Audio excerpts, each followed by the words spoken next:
4, 3, 2, 1.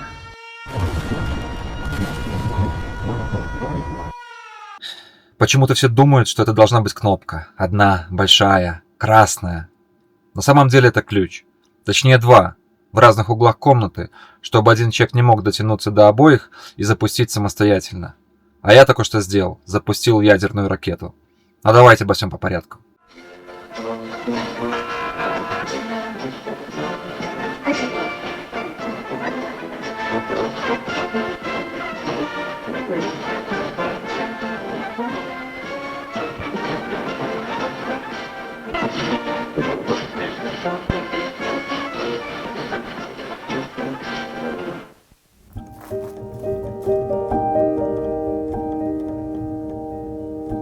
Итак, Аризона, Туксон, граница с Мексикой. И здесь, в пустыне кактусов, находится база Титан, где раньше базировались ядерное вооружение США. В бункере под землей, куда я сейчас и направлюсь, и покажу вам, как все это дело выглядело, когда функционировало. Короче, мы увидим реальное боеголовки и реальные ракеты, которые могут нести ядерный заряд, бункеры, всю эту инфраструктуру, как оно все работало. Погнали вместе. В интересах защиты нашей Родины и всего социалистического лагеря, волею партии, трудом советского народа в нашей стране созданы ракетные войска стратегического назначения. В пустыне Аризоны, в 40 километрах от Туксона, в земле спрятана ракета. Настоящая, межконтинентальная баллистическая ракета «Титан-2». 31 метр высотой. С 63 по 84 год она стояла на боевом дежурстве с ядерной боеголовкой мощностью 9 мегатонн. Для сравнения, бомба, сброшенная на Хиросиму, была в 600 раз слабее. Проезжая мимо, можно подумать, что это какой-то обычный заброшенный склад в пустыне. Никаких заборов с колючей проволокой, башен, охраны. Просто табличка на въезде и парковка. Но под землей 3 этажа бункера, тоннели, пульт управления и ракета. Все на месте, все как и было в 1984 году, когда базу закрыли. Закрыли ее по соглашению сторон вместе с СССР. Таких баз было 54 по всей Америке. Это единственная уцелевшая. И даже на этой базе ракета, которая здесь установлена, без несущей части, все равно по требованию СССР тогдашнему должна была быть видна советскими спутниками из космоса. Поэтому ее не закрывают, и купол над ней прозрачный. Вот до чего доходила тогдашняя паранойя.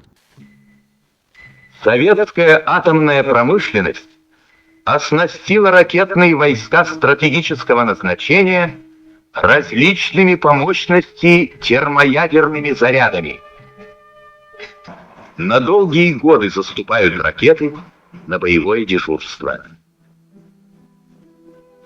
И всегда рядом с ними человек, ракетчик. Так, сейчас мы спускаемся в бункер вниз, и нам покажут, как там внутри все выглядит. Чтобы попасть внутрь, в командный пункт, нужно было пройти через несколько проверок, несколько телефонов. 4 телефона, 4 пароля, 60 секунд между ними. Если по какой-то причине человек не проходил проверку за 60 секунд, на базу выезжал наряд. Также несколько бронированных дверей, каждая весит 3 тонны. Они разработаны так, чтобы выдержать ядерный взрыв в радиусе нескольких километров. Также весь бункер подвешен на пружинных амортизаторах, чтобы при взрыве вся конструкция качалась, а не ломалась и не разрушалась. Здесь все продумано до последнего болта. Дежурная смена 4 человека. Командир и его помощник работали у пульта, и еще 2 обеспечивали их поддержку. Работали 24 часа, без выходных, потом 3 дня отдыха и снова вниз. Гид предложил мне сесть за панель управления. Я сел и как-то странно очень стало себя внутри чувствовать. Не страшно, просто ты вот понимаешь, что в этом месте сидел настоящий офицер днями, месяцами, годами, каждую смену, от звонка до звонка. Ждал, пока поступит сигнал.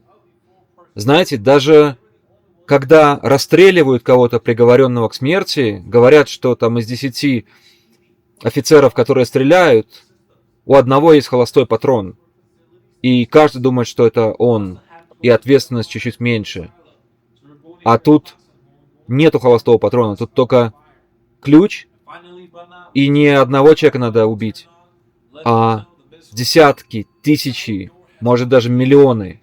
И ты точно знаешь, что это будешь ты, кто это сделал поворотом ключа. Я думаю, все, что он делал эти месяцы, это тренировался не думать о последствиях, а только выполнить приказ.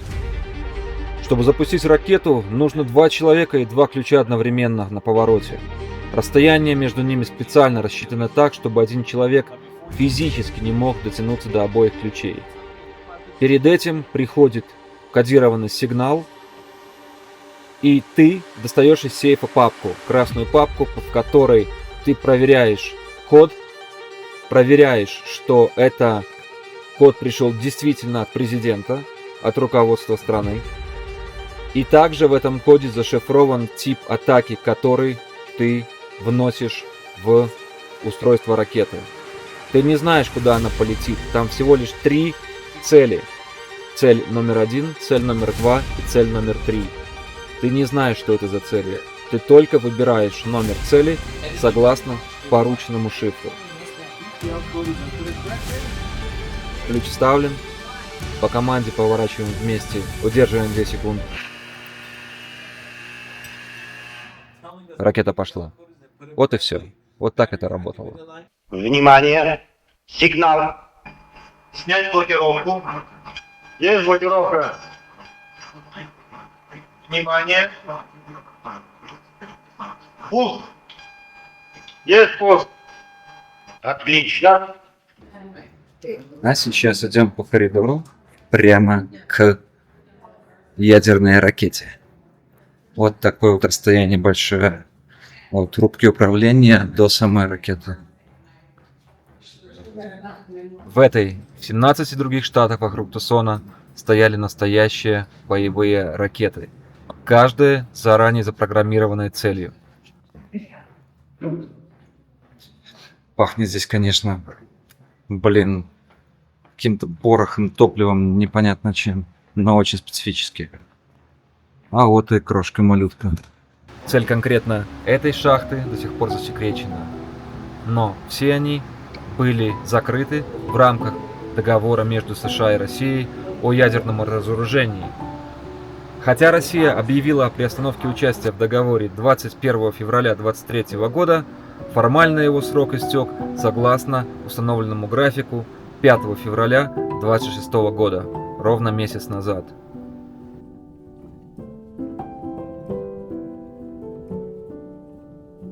На данный момент новых соглашений об ограничении ядерных вооружений между Россией и США не подписано. Результаты медицинского обследования у всех хорошие.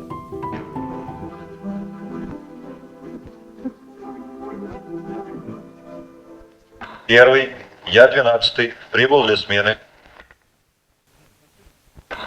Блокировка снята, входите.